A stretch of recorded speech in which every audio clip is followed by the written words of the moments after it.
Vamos a explorar Eclesiastés desde el capítulo 1, versículo 12 hasta todo el capítulo 2. Es un pasaje largo. Al principio se van a sentir incómodos, pero espero que al final podamos salir llenos de esperanza. Quiero convencerles de lo que el coelet, de lo que el predicador, de lo que el maestro quiere convencer a su audiencia de aquel momento. Yo quiero tratar de hacer exactamente lo mismo que él, transmitir el mismo mensaje. Hermanos, consumismo, exaltación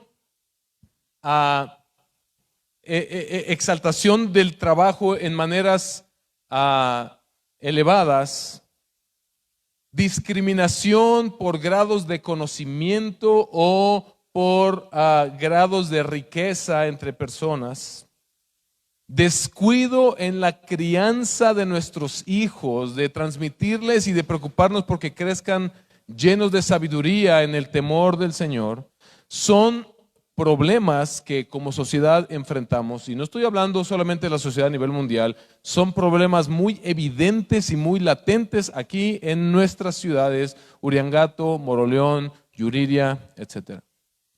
Consumismo, exaltación del trabajo, discriminación por grados de conocimiento, descuido en la crianza de los hijos. Todo esto amplificado por la circunstancia del descontento. Tú sales a la calle y parece que la gente está enojada.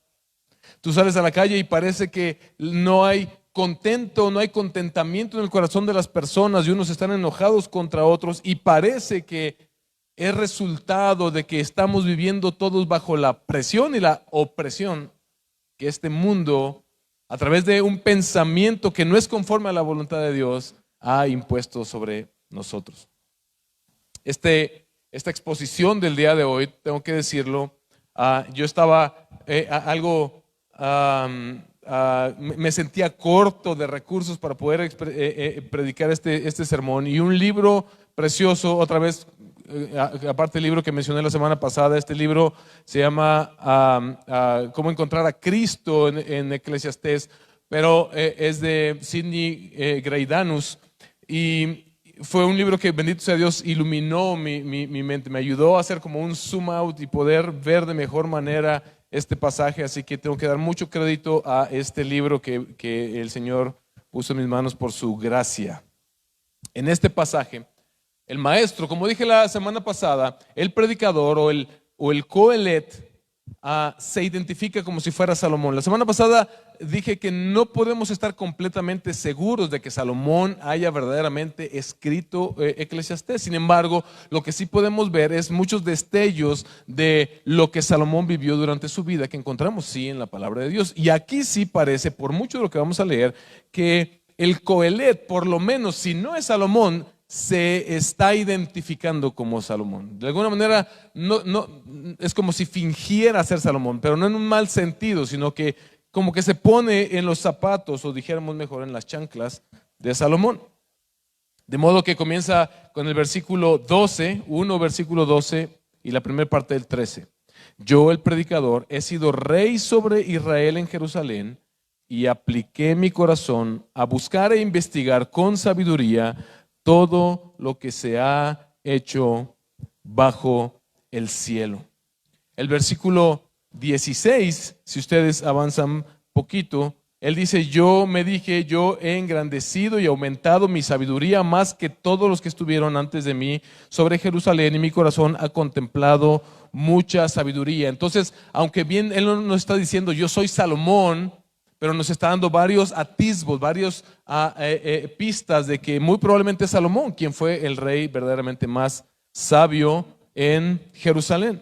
Salomón entonces comienza a decirnos aquí, a partir de lo que vamos a leer, dice que él aplicó su mente para buscar por medio de la sabiduría comprender todo lo que se hace debajo del sol, encontrarle sentido a la vida.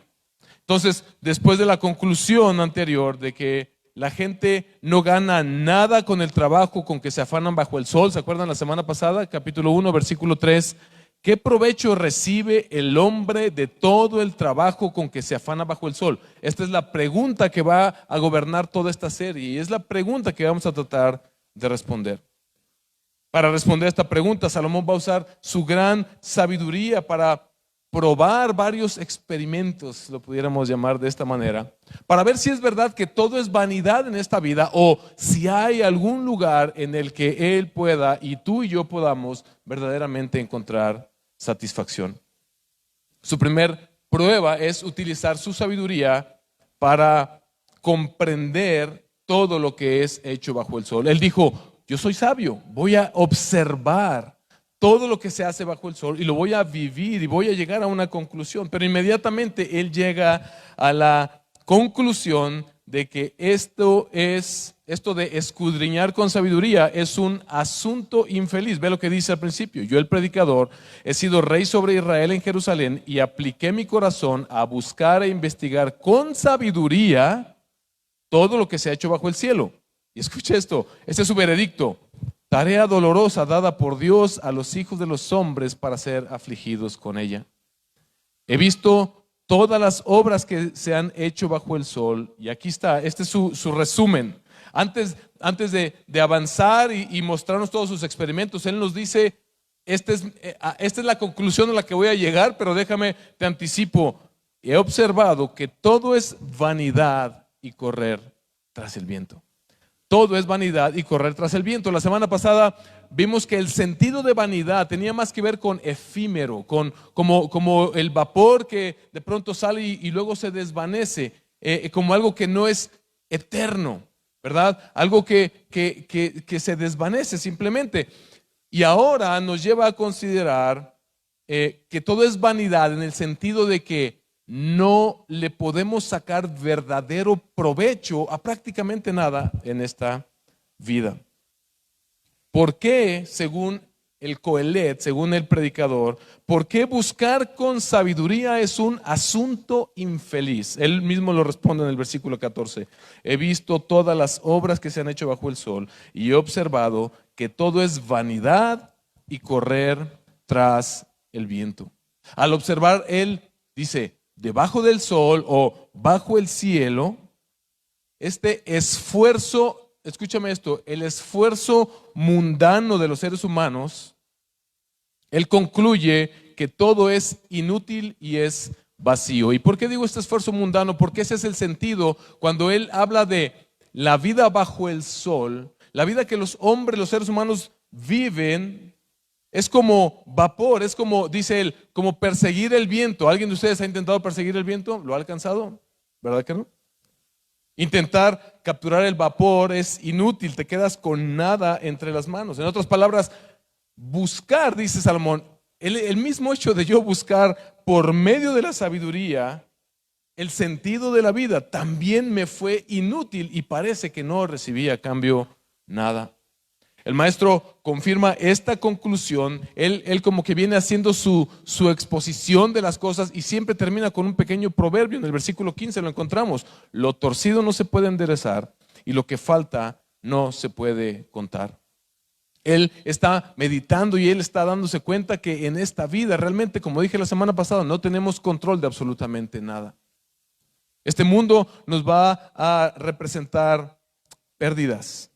Uno no puede cambiar el mundo tal como ya nos ha sido dado.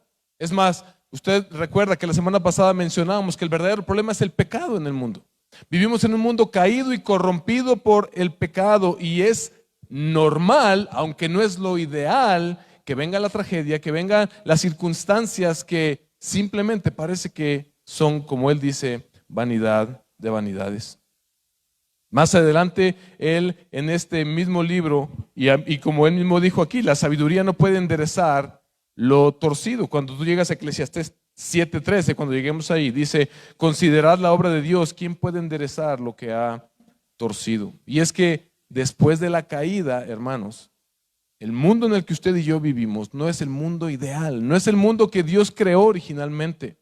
Por eso nuestro ser, que como seres creados a la imagen de Dios, anhela algo más, como que extraña algo que perdió. Y como que anhela algo más que lo que simplemente vemos en esta tierra, porque lo que vemos en esta tierra es la corrupción. Toda la tierra corrompida. Pablo en Romanos 8:20 habla de que toda la creación fue sujetada a vanidad, y esto a causa del pecado. Entonces esta vanidad, así como al Coelet, así como al predicador, a nosotros también nos plantea muchas preguntas que no podemos responder. Decía yo la semana pasada que queremos vivir vidas como que alguien dígame la fórmula para.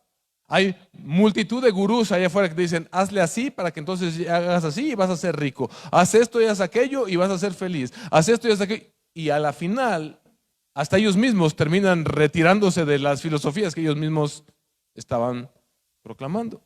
Porque realmente no hay nada en este mundo que pueda satisfacer el corazón de los hombres. No podemos entender por completo esta vida. Nadie puede comprender por completo esta vida. Ni Salomón con toda su sabiduría lo logró. No sabemos por qué muchas veces, como dije la vez pasada, o la mayoría del tiempo, 2 más 2 no termina siendo 4. A veces es 3,5. A veces es tan solo 2. No podemos llegar a la comprensión completa de por qué las cosas están torcidas, por qué los terremotos suceden en el mundo, por qué los tornados existen, por qué hay COVID-19, por qué en este mismo COVID-19 unos mueren, otros no, unos se infectan, otros no nos hemos infectado. No entendemos por qué el cáncer afecta a unas personas, por qué otras no. No lo sabemos, no podemos enderezar nosotros lo torcido. No tenemos la facultad de hacerlo y esto produce esa insatisfacción. Y solo podemos hacer lo que el apóstol Pablo dice en Romanos 8:20 al 21. Solo podemos esperar a que la creación misma sea liberada de su esclavitud a la corrupción. Eso es lo que estamos esperando los que estamos en Cristo. El día que Él nos llame a su gloria, que seremos liberados de este cuerpo de muerte, dice el apóstol Pablo, o el día que Cristo regrese para hacer las cosas nuevas, todas las cosas nuevas otra vez. El día que la creación misma y tú y yo seremos liberados de la corrupción del pecado. El proverbio continúa y dice: lo que falta no se puede contar. Estas pérdidas de las que he venido hablando, estas circunstancias en la vida en la que de pronto simplemente pierdes y no lo puedes explicar. A veces tienes un amigo, un familiar que tiene una pérdida de cualquier tipo y tú quisieras ayudarle y no encuentras las palabras y dices, como Sheldon de Big Bang Theory, solamente puedes hacerle ya en la espalda, no sabes qué más decir. Decimos cosas como, Dios te bendiga, voy a orar por ti, pero dentro de nosotros nos quedamos como, quisiera decirte algo más, pero no sé qué puedo darte que realmente enderece tu vida. La vida es enigmática. Lo que falta, dice el Coelet, no se puede contar. Otras versiones dicen, lo que se ha perdido ya no se puede recuperar. Es como querer contar tus canicas cuando todavía no te las has ganado. Lo que no tienes, no puedes contar con ello como ganancia. Y es por eso que Salomón, a través de su sabiduría, busca entender y descubrir el sentido de la vida, buscando y analizando todo lo que se hace debajo del cielo. Él dice, no hay nada que sumar. Ese es el sentido. No hay nada que agregar. Es una búsqueda inútil, es una búsqueda vacía. Toda la búsqueda es vanidad y perseguir el viento. ¿Ya se sienten incómodos? Pues aguanten porque todavía falta un buen tramo. Luego enseguida vemos que el Coelet, el maestro, el predicador, toma un rumbo ligeramente diferente. Ve lo que dice en el versículo 16.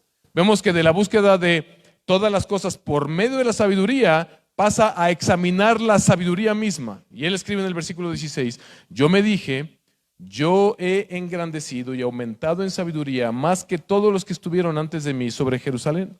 Mi corazón ha contemplado mucha sabiduría y conocimiento, y apliqué mi corazón a conocer la sabiduría y a conocer la locura y la insensatez. Me di cuenta que esto también es correr tras el viento. En estos versículos usa 3 veces la palabra sabiduría, porque parece que el Coelet quiere saber exactamente, precisamente la diferencia entre sabiduría y necedad.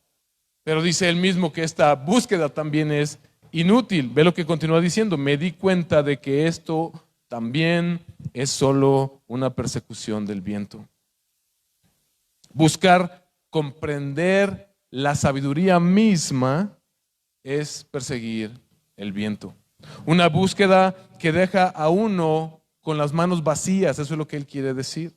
De ninguna manera él está demeritando la sabiduría. Más adelante vamos a ver que no es así, sino que él llega a la conclusión: mira, a la final, no importa cuánta sabiduría pueda acumular, solamente, como él mismo lo dice, nuevamente él confirma esta frustración, versículo 18, porque en la mucha sabiduría hay mucha angustia, y quien aumenta el conocimiento, aumenta el dolor. Jóvenes, esto no es pretexto para que saquen 5 en el examen y le lleguen a sus papás a decirle: no, pues es que papá, la mucha sabiduría aumenta el dolor, entonces para no tener tanto dolor, pues saqué 5, ¿no? Mucha sabiduría trae consigo frustración, porque vivimos en un mundo que parece no tener sentido. Además, la sabiduría aumenta en nosotros el dolor, porque con la sabiduría nos volvemos más conscientes del dolor y del sufrimiento en este mundo, y de lo que nos damos cuenta es que, como dijo él antes, lo torcido no se puede enderezar. Habiendo entonces el Coelet, el predicador, fracasado en encontrar el sentido de la búsqueda de la sabiduría, de todo lo que se hace bajo el sol, entonces él decide en segundo lugar experimentar con la búsqueda del placer. Pero quiero hacer aquí una aclaración: es un placer seguro el que él está buscando. Comenzamos el capítulo 2, versículo 1, y dice: entonces me dije, ven ahora, te probaré con el placer, diviértete. Vemos que después de él buscar con sabiduría lo que se hace debajo del sol, no encuentra sentido. Y después de buscar en la sabiduría el sentido de la vida, no encuentra sentido a la vida. Y ahora dice: ok, voy a probar con el placer, me voy a divertir. Ahora nosotros debemos entender que Eclesiastés, en el libro de Eclesiastés, el placer no es malo. Ni en el libro de Eclesiastés, ni en ninguna parte de la Escritura, el placer es malo. De hecho, en este mismo pasaje, ahorita vamos a llegar allá, en el 2:26, dice el maestro: Dios da sabiduría, conocimiento y gozo. Y más adelante vamos a llegar a Eclesiastés 9, versículo 7, donde dice: ve, come tu pan con gozo y bebe tu vino con un corazón alegre, porque hace mucho tiempo que Dios aprobó lo que haces. La búsqueda del placer en sí misma no está mal. La Biblia no prohíbe la búsqueda del placer. El problema está en que el maestro, el Coelet, el predicador y todos los seres humanos estamos buscando encontrar sentido a la vida en el placer debajo del sol. Ese es el problema. Él escribe al final de esta sección, ahí capítulo 2, versículo 11, que no había nada que ganar debajo del sol. En otras palabras, cuando él dice que aquí debajo del sol no encuentra nada ni aún en el placer, él nos está diciendo que fuera de Dios, tratar de encontrar satisfacción en el placer fuera de Dios, sin tener en cuenta a Dios, solamente te llevará a frustración. Solamente te llevará a darte cuenta que es perseguir el viento. Y él nuevamente llega bien rápido a la conclusión de que la búsqueda del placer sin Dios es inútil. No sirve, no satisface, no llena. En el versículo 2, él mismo nos informa: dije de la risa es una locura, y del placer que logra esto. Vivimos en una sociedad que alaba aquella diversión pecaminosa, aquellas maneras de hablar y de reír, burlándonos de otros, burlándonos de lo absurdo, riendo de lo pecaminoso, riendo de lo que no deberíamos reír, haciendo chiste de lo que no debiéramos hacer chiste, aceptando y llamando a lo bueno malo y a lo malo bueno. Si te das cuenta, la búsqueda del ser humano del placer casi siempre es bajo esta filosofía: es que si no es pecaminoso, no es deleitoso. Si no es prohibido, no es divertido. Si no estoy haciendo algo malo cuando estoy disfrutando, entonces realmente no disfruto. Y esta es la venda que Satanás ha puesto sobre los hombres para hacernos creer que el deleite solo viene del pecado. Y el mundo está atrapado en esa manera de pensar. Pero el Qoheleth continúa describiendo estos diversos experimentos que él hace y luego comienza a narrarnos cómo probó así sucesivamente el placer del vino, el placer de las grandes obras materiales, del arte y del sexo. Vamos para allá. Comienza con el vino en el versículo 3. Ve lo que dice: consideré en mi corazón estimular mi cuerpo con el vino, pero escucha esto: mientras mi corazón me guiaba con sabiduría, y echar mano de la insensatez hasta que pudiera ver qué hay de bueno bajo el cielo que los hijos de los hombres hacen en los contados días de su vida. El maestro no quería emborracharse, como algunos quisieran tomar de pretexto este versículo. Él solo está manifestando que él quería animarse con vino o disfrutar del vino como algo deleitoso, como algo gourmet, pudiéramos decir. ¿Y cómo sabemos esto? Porque él dice que disfrutó del vino mientras conservaba su sabiduría.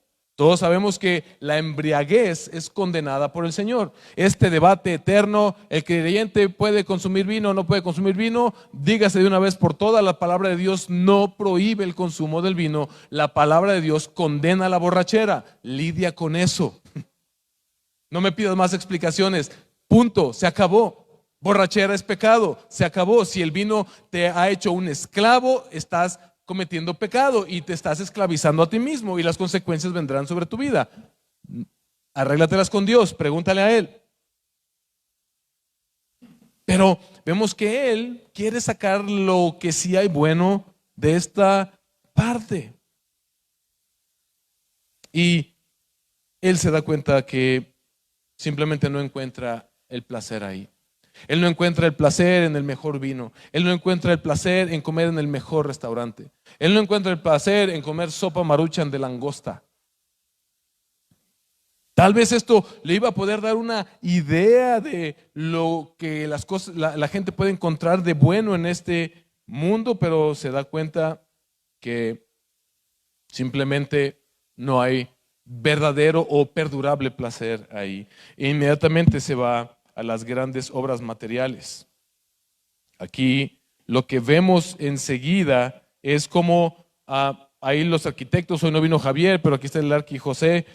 Vayan un día a leer 1 Reyes 7 para ver cómo construyó todos los detalles del palacio de Salomón. Y vemos que él comienza a hablar en este sentido de las cosas que se construyó. Ahorita vamos a ir directamente para allá. Ve lo que dice en el versículo 4: engrandecí mis obras, me edifiqué casas, me planté viñas, me hice jardines y huertos y planté en ellos. ¿Se dieron cuenta que es me? ¿Cuál es el problema? Y lo que podemos notar aquí es la manera egoísta de esta búsqueda del placer. Me construí, me planté, me hice para mí, adquirí para mí. Dice un comentarista que se llama Michael Fox, dice que aquí lo que podemos ver en Salomón es una especie de consumismo intenso que, dicho sea de paso, gobierna nuestra sociedad el día de hoy. Y en el versículo 4 dice: engrandecí mis obras, me edifiqué casas, me planté viñas, me hice jardines y huertos y planté en ellos toda clase de árboles frutales, me hice estanques de aguas para regar el bosque con árboles, para regar el bosque con árboles en pleno crecimiento. ¿Qué hizo ahí Salomón con todo esto que construyó y con todo esto que puso en sus palacios? Él se estaba construyendo para sí mismo un nuevo paraíso. Él dijo: tal vez en un paraíso terrenal pueda encontrarle sentido a la vida. Tal vez en una casa grandota, con alberca, con varios carros, con servicio de internet ilimitado, con pantallas grandes, que me traigan a la casa todo el mandado y todo, con que viva yo como de vacaciones toda la vida. Tal vez ahí voy a encontrar el sentido de la vida, pero oh, sorpresa.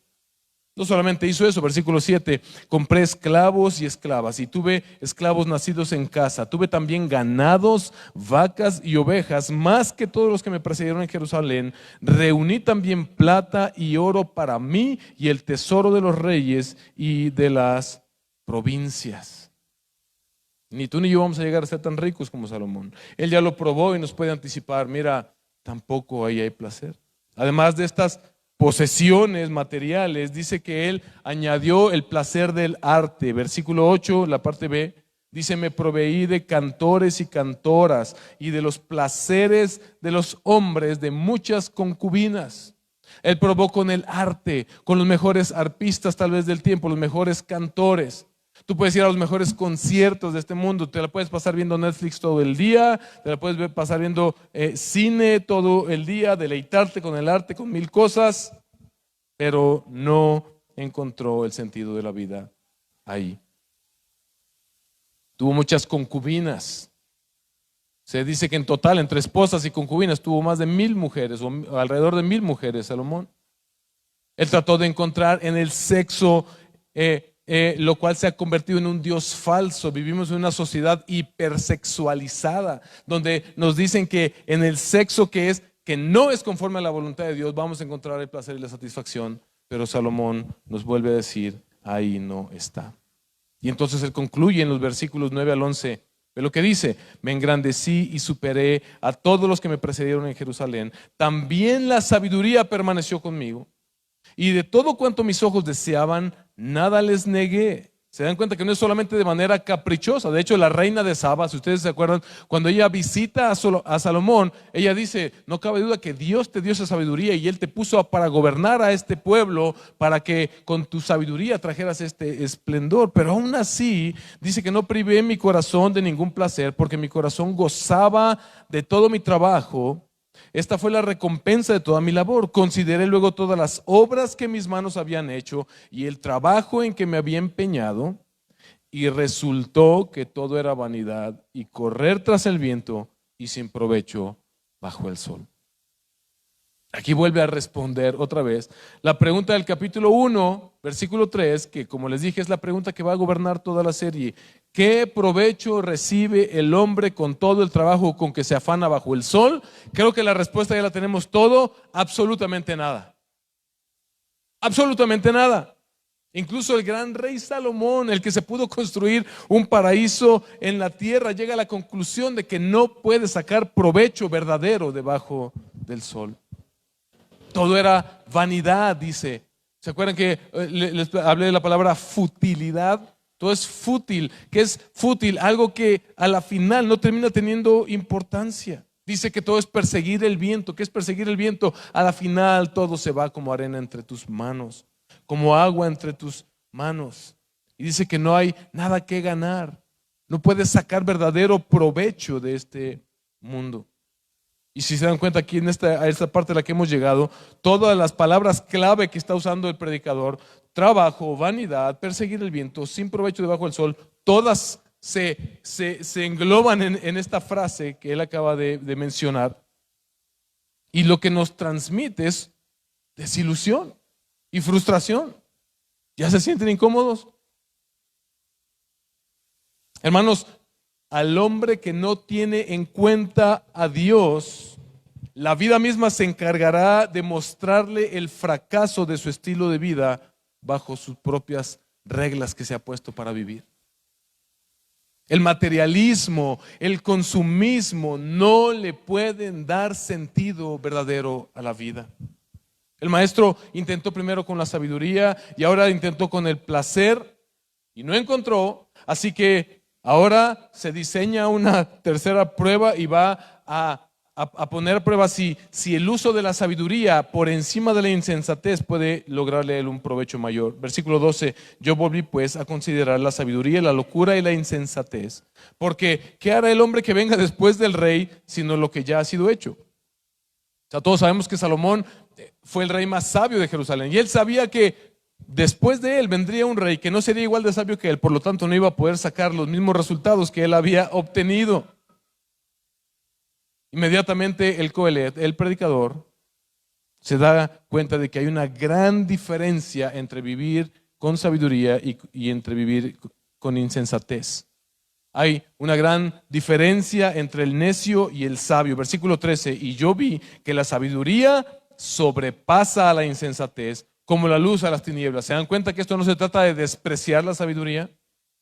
Él confirma su observación con un proverbio en el versículo 14, los sabios tienen ojos en la cabeza, pero los necios andan en tinieblas. Aquí la oscuridad es una metáfora de una ceguera espiritual. El libro de Proverbios nos deja ver que el necio es como un ciego que va tropezando al caminar. Y en cambio nos muestra que el sabio tiene ojos en la cabeza, es decir, que puede ver y por lo tanto es más capaz de evitar el desastre en su vida. Así que pudiéramos decir, los sabios tienen una tremenda ventaja sobre los necios en este mundo. Eso es verdad. Pero luego el maestro observa lo siguiente. Sin embargo, me di cuenta que el mismo destino le sucede a todos. Tanto los sabios como los necios mueren. Los dos van a acabar en una tumba. En el versículo 15, ya él está como desesperado. Ve lo que dice. Entonces me dije, como la suerte del necio, así también será la mía. ¿Para qué pues me aprovecha haber sido tan sabio? Y me dije, también esto es vanidad. Porque si bien por un breve tiempo sobre esta tierra la sabiduría le trajo beneficios y esos beneficios se pudieron contrastar contra la manera necia de actuar de otros, él dijo, pero al final me voy a morir también, igual que él. Todo es vanidad. La muerte para él era como, simplemente es game over, ¿no? Hasta aquí llegaste. Dice Salomón, ¿de qué sirve ser tan sabio si tanto los sabios como los necios acaban muertos? Dice él, de nada me sirvió, es decir, de manera trascendente para la eternidad el ser sabio en esta tierra. Vuelvo a insistir, él no está despreciando la sabiduría. De hecho, toda la palabra de Dios nos insta a buscar sabiduría todos los días de nuestras vidas, pero podemos ponernos en los zapatos del Coelet, del predicador, y decir, es verdad. Los que ya somos adultos, les podemos decir a las nuevas generaciones, no crezcan, o por lo menos no lo hagan tan rápido, es una trampa, solemos decir. Porque conforme creces te vas topando con las realidades de la vida y te vas dando cuenta que tanto el científico que le ha hecho muchos beneficios a la humanidad se muere igual que el maleante de la esquina. ¿Hay alguna ganancia entonces? Podemos decir, podemos morir, pero nuestra reputación se va a quedar entre los que nos recuerdan. Todos decimos, Chente no está muerto, vive en nuestros corazones. Espérate 2 generaciones, una. Los tontos puede ser que sean olvidados, pero es posible que los sabios sean recordados verdaderamente por mucho tiempo. Y ese rayo de esperanza se esfuma. Versículo 16, porque no hay memoria duradera del sabio ni del necio, ya que todos serán olvidados en los días venideros. ¿Alguien que me diga quién era el hombre más sabio hace 50 años? ¿Hace 100? ¿Hace 150? A ti y a mí nos van a olvidar. No importa si tuvimos bienes materiales, no importa si tuvimos un paraíso en la tierra, no importa si fuimos más sabios que otros, a la final seremos olvidados. Esta es la parte enigmática de la vida en la que vivimos. Hasta él exclama ahí al final del versículo 11, ¿cómo mueren tanto el sabio como el necio? Perdón, al final del versículo 16. Y en el versículo 17 él ve lo que confiesa. Ve lo que algunos de ustedes han estado ahí. Ve lo que confiesa. Y aborrecí la vida. Y aborrecí la vida. Dije la semana pasada que decía este cuate de Odín Duperón, ¿no? Que todos somos medio suicidas de closet, ¿no? Porque hay un día que no, hoy neta no me quiero levantar. Ya, que ruede el mundo, que pase lo que pase. La hacen sin mí, ahí muere. Ya no quiero. Y el Coelet, el predicador, si era Salomón, el hombre más sabio del mundo, más próspero, más rico, más reconocido, él mismo también, al igual que tú, llegó a aborrecer la vida. Dice, porque me era penosa la obra que se hace bajo el sol, pues todo es vanidad y correr tras el viento. La vida es vana, hermanos, y es efímera. Acuérdense que vanidad no tiene importancia, no, es vana en el sentido de se esfuma, se acaba, no le sacamos verdadero provecho. No quiere decir que no tenga significado. Todo es vanidad y correr tras el viento, todo es cansado. Al final de la vida, incluso los mismísimos sabios, hasta Salomón, terminó por ser olvidado. Tú y yo sabemos de Salomón porque leemos la Biblia, pero muchísima gente piensa que es un místico que tiene su local ahí por el mercado de Moroleón.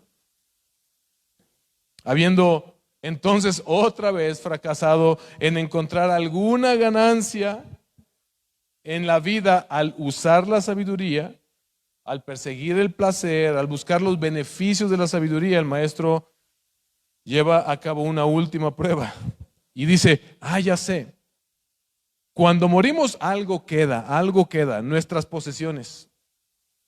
Nuestras posesiones no mueren con nosotros porque dejamos un legado, le dejamos algo a alguien, le dejamos herencia a los hijos.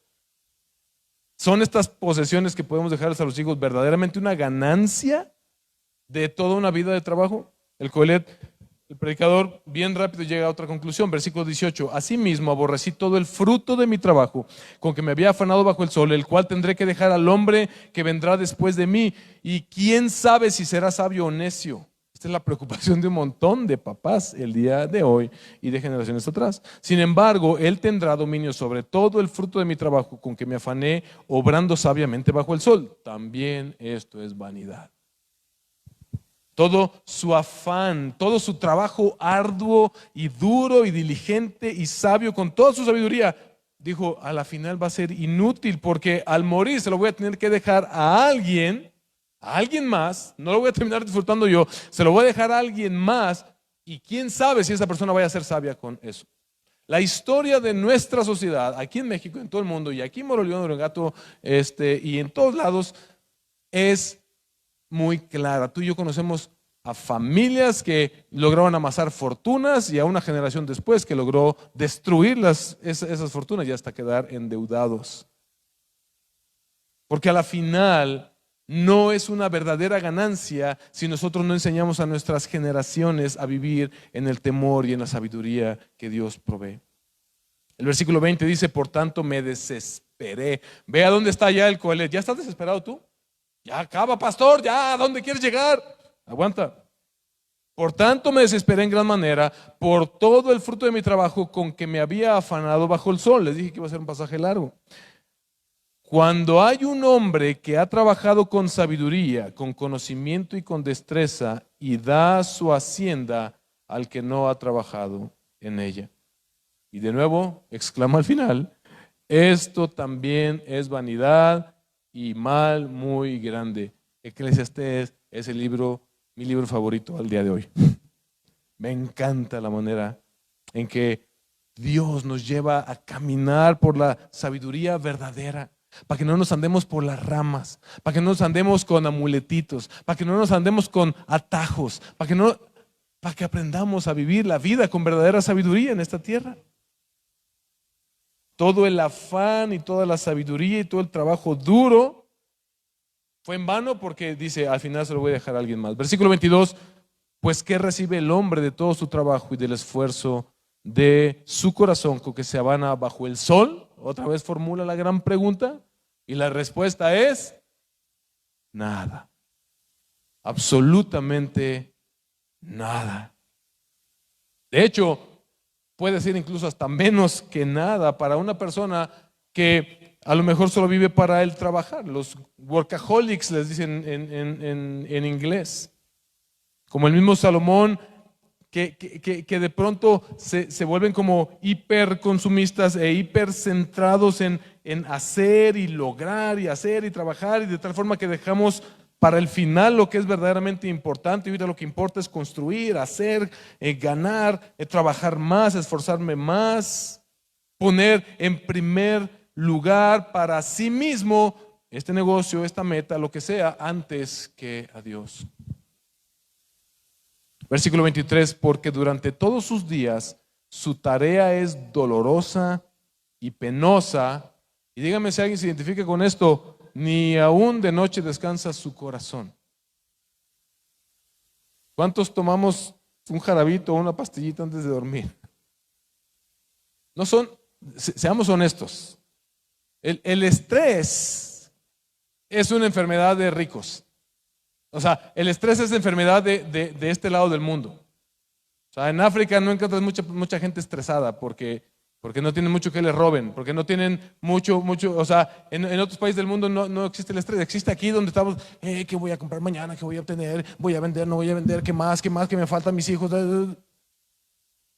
Nos han enseñado a vivir de una manera, la carrera de ratas le llaman los que saben observar. Pero lo que encontramos aquí por tercera vez es que, dice Salomón, también esto es vanidad, es fatigoso, no se le encuentra sentido a la vida en ningún lugar.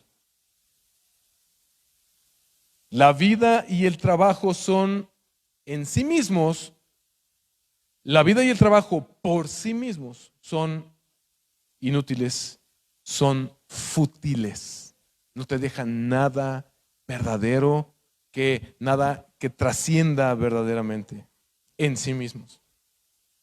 Pero entonces, ¿qué? Entonces, ¿qué? El maestro, el Coelet, el predicador ya le falló a todo. Todos sus experimentos fueron fallidos. No encontró sentido en buscar entender la vida por medio de la sabiduría. Ni le encontró sentido a la vida en la sabiduría misma. No encontró ningún valor duradero, verdaderamente duradero, en la búsqueda del placer. Se dio cuenta que no sacaba ninguna ventaja en ser sabio en contraste con ser un tonto.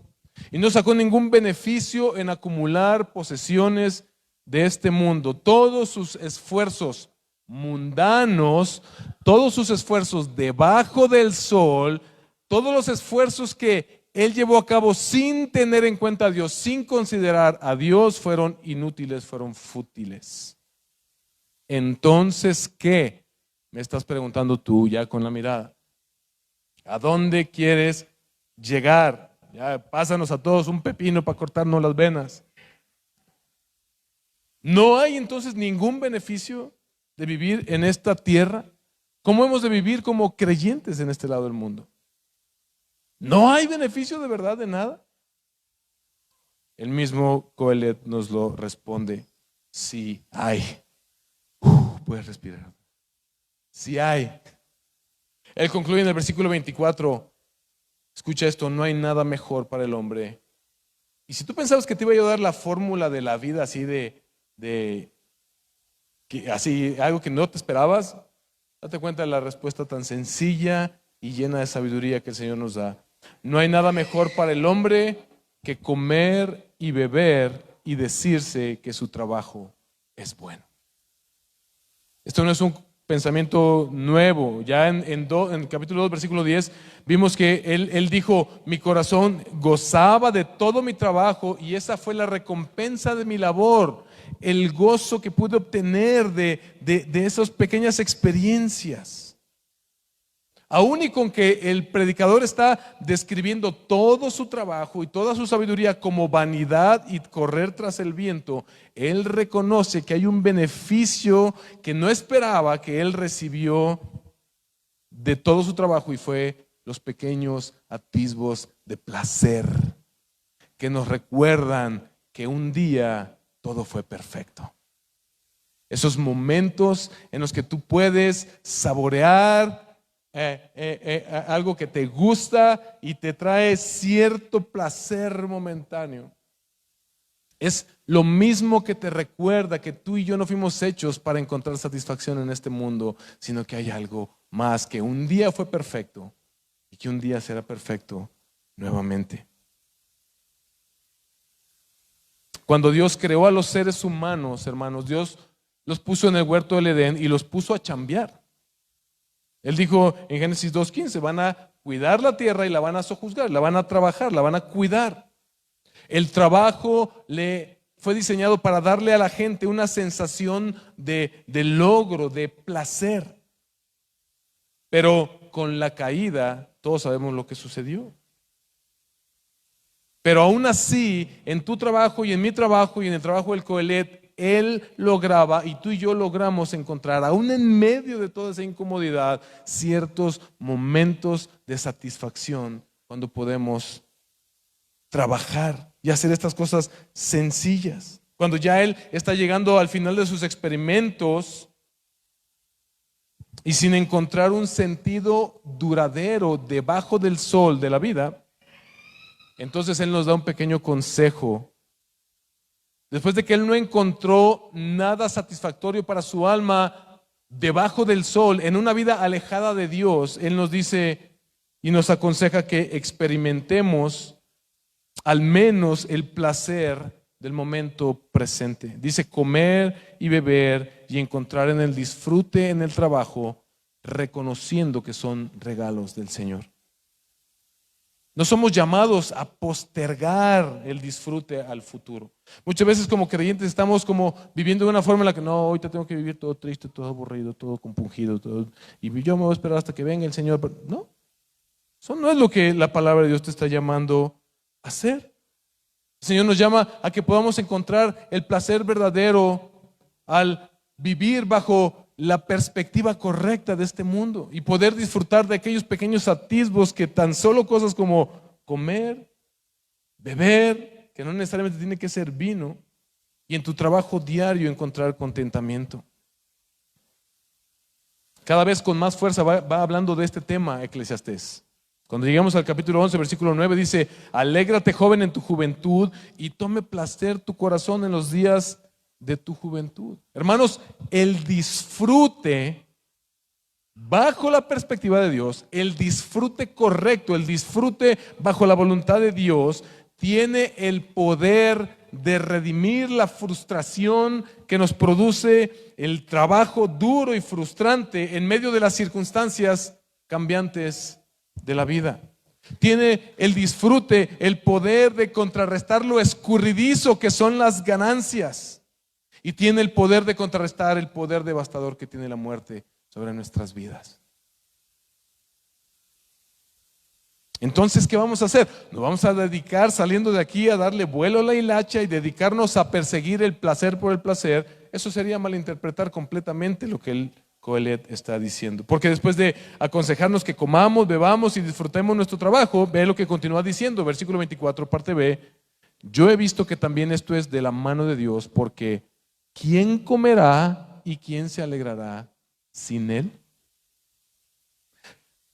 Dios redime a través de Cristo todas aquellas cosas que tú y yo echamos a perder en este mundo por el mal uso que les hemos dado. Tú y yo hemos querido muchas veces encontrar satisfacción en cosas materiales, en el momento equivocado, de las formas equivocadas y de las cantidades equivocadas, pero Dios redime para nosotros lo que Él creó bueno. Hermanos, el disfrute es un regalo de Dios para nosotros. ¿Quién podría realmente alegrarse en su corazón sin Dios? Si tú persigues el placer por el placer, por ti mismo y para ti mismo nada más, terminarás convenciéndote como el Coelet, solo va a ser perseguir el viento, todo se te va a escurrir entre las manos. Pero en lugar de eso, nosotros debemos recibir el disfrute de las cosas cotidianas de la vida como regalos de Dios para nosotros, como regalos del Señor para nosotros. El maestro concluye el versículo 26, ve lo que dice el Coelet: porque a la persona que le agrada a Dios, Él le ha dado, ve, sabiduría, conocimiento y gozo. Lo que no podía encontrar el Coelet. Dios nos lo da, pero al pecador le ha dado la tarea de recoger y amontonar para dárselo al que agrada a Dios. Esto también es vanidad y correr tras el viento. Hermanos, al que Dios le agrada, aquella persona que agrada a Dios, Dios le da sabiduría, conocimiento y gozo. Nos da el verdadero secreto para poder vivir en esta vida disfrutando verdaderamente para la gloria de Dios. Aquellos que agradan al Señor son aquellos que lo reconocen como el Dios soberano, aquellos que lo reconocen como el dador de todo lo que tienen, como aquel que nos ha regalado la bendición de poder trabajar y obtener beneficio de nuestro trabajo, aquellos que honran al Señor y pueden comerse una torta de jamón para la gloria del Señor. Esa es la perspectiva cristiana de la vida. Dios derrama sus buenas dádivas, toda buena dádiva y todo don perfecto desciende de lo alto para aquellos que agradan al Señor. Pero al pecador le da la tarea de trabajar, carrera de ratas, amontonar simplemente para dárselo a alguien más. El pecador en este pasaje es interpretado como aquel que falla en el blanco. El verdadero problema de la vida sin Dios es que estás constantemente errando el blanco. El blanco está acá y tu flecha sale como para allá. Es errar el blanco. Es como fallar el penalti con la portería más grande del mundo. En este contexto, el pecador es la persona que busca las metas de la vida debajo del sol en sí mismas como su máxima en la vida, y los bienes que puede adquirir bajo el sol. A esas personas, dice el pasaje, Dios le da la tarea de carrera de ratas, trabajar y trabajar y trabajar, recoger, amontonar para dárselo finalmente a otro. ¿Y cuál es el resultado?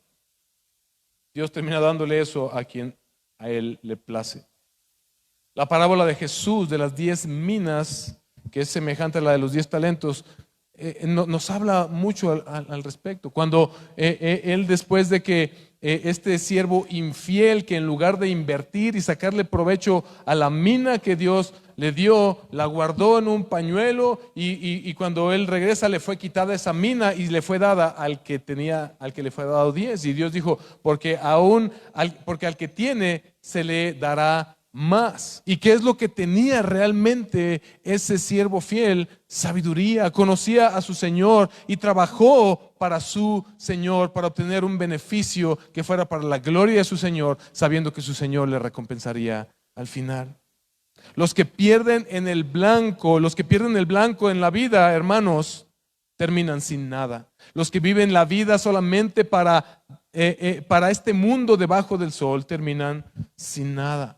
El mensaje que el Coelet, que el predicador nos quiere transmitir es que, dado que todos nuestros esfuerzos mundanos, es decir, todos los esfuerzos que tú puedas hacer en esta vida sin considerar a Dios, son inútiles, dado que todos nuestros esfuerzos separados de Dios son inútiles, debemos disfrutar de los dones que Dios nos da todos los días. Debemos saborear el momento y encontrar el placer en nuestro presente. Comer, beber y trabajar, porque estos son regalos de Dios para nosotros. Desafortunadamente muchas personas tienen esta filosofía de posponer también el disfrute en el tiempo. Mucha gente dice, mucha gente vive odiando el trabajo.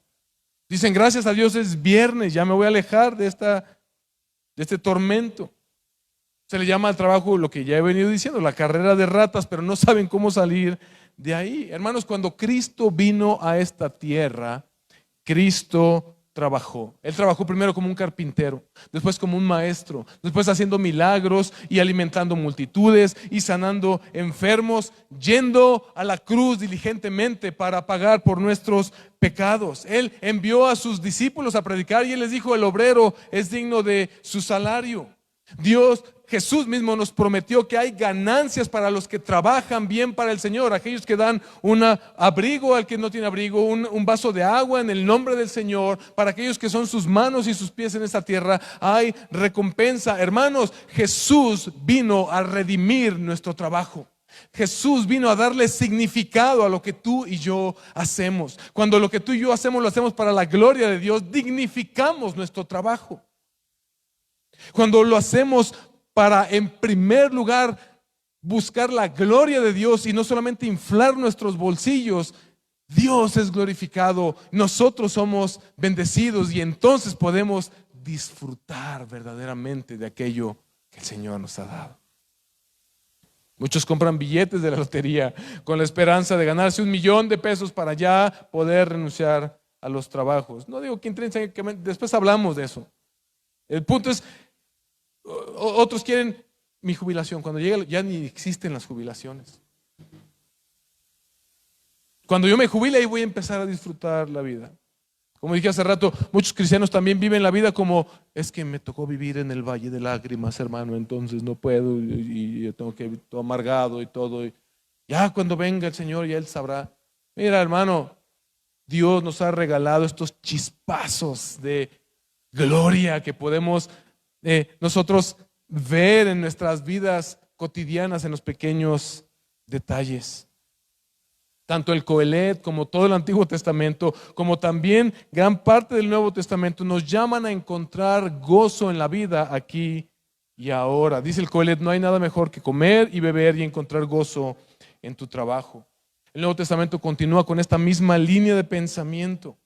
Por supuesto que el Nuevo Testamento nos habla del día en que Cristo vendrá y ahora sí por fin serán hechas nuevas todas las cosas. No habrá más muerte, no habrá más llanto, no habrá más dolor. Seremos eternos viviendo en perfección. Pero Jesús también nos enseña a saborear los dones de Dios aquí y ahora. Hermano, Jesús nos enseñó a buscar el contentamiento en nuestras vidas. Mateo 6, 25 al 33.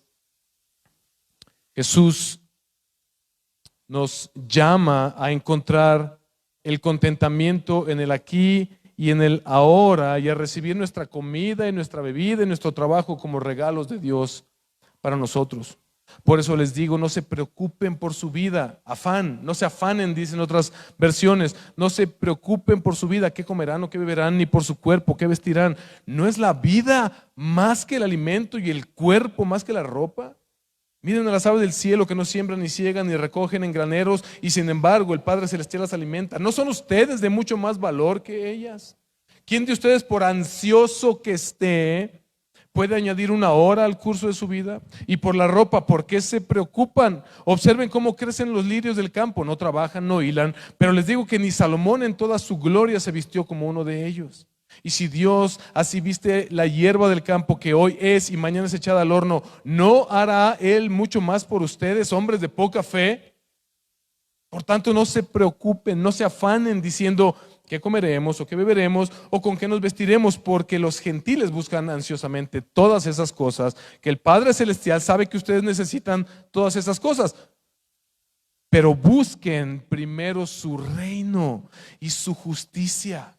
Dejen de vivir de manera horizontal, dejen de vivir solamente para esta vida horizontal debajo del sol y empiecen a vivir vertical, pero busquen primero su reino y su justicia y todas estas cosas les serán añadidas, te van a perseguir, no tendrás que estarte afanando por ellas.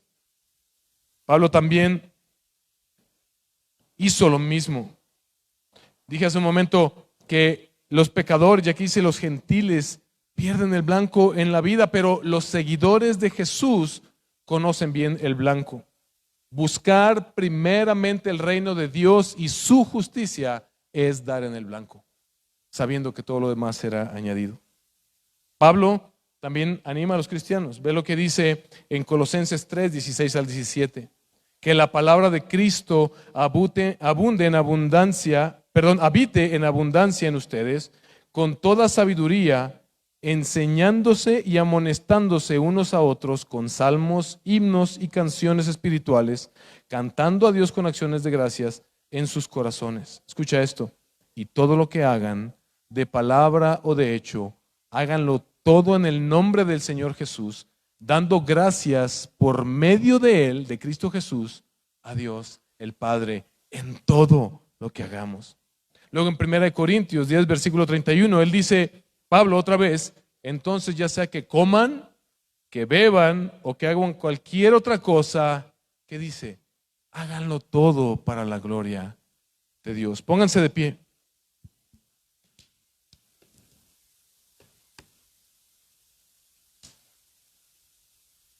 Ese todo lo que hagan, que dice el apóstol Pablo, incluye los pequeños detalles de la vida. Hermanos, debemos agradecer todos los días por sus maravillosos regalos, que no solamente son para aquí, no solamente son para esta vida, sino que a través de Cristo Jesús, quien ha redimido el trabajo y la comida y la bebida. Mira, la Biblia nos habla de un banquete en el día final. Yo anhelo el día de estar sentado a la mesa con mi Señor. Mucha de mi filosofía en esta vida, lo que como, lo que bebo, lo que hago, la baso en esto. Yo no me voy a perder de nada en esta vida. Yo voy a disfrutar esta vida para la gloria del Señor. Ese es mi anhelo. No siempre lo hago bien, pero es mi anhelo. Hermanos, debemos disfrutar de los dones del Señor todos los días, reconociendo que provienen de Él. Toda buena dádiva y todo don perfecto vienen de Dios. Mira, si tú y yo no disfrutamos los dones de Dios, lo que estamos haciendo es menospreciar al Dios dador. Pero si disfrutamos de nuestra vida, si disfrutamos de cosas tan sencillas como nuestra comida, nuestra bebida y nuestro trabajo, para la gloria del Señor, Él estará complacido, como vimos en el pasaje, con nosotros. Disfruta los regalos de Dios. Disfruta los regalos de Dios todos los días por medio de Cristo, para la gloria de Dios, para que entonces encuentres verdadera satisfacción y sentido en esta vida. Para que cada chocolate que te comas en esta vida, para los que amamos el chocolate, ese saborcito yo hasta me escondo en mi casa para que no me pidan mis hijos y lo disfruto y solamente me hace recordar un día estaré disfrutando a mi Señor por la eternidad.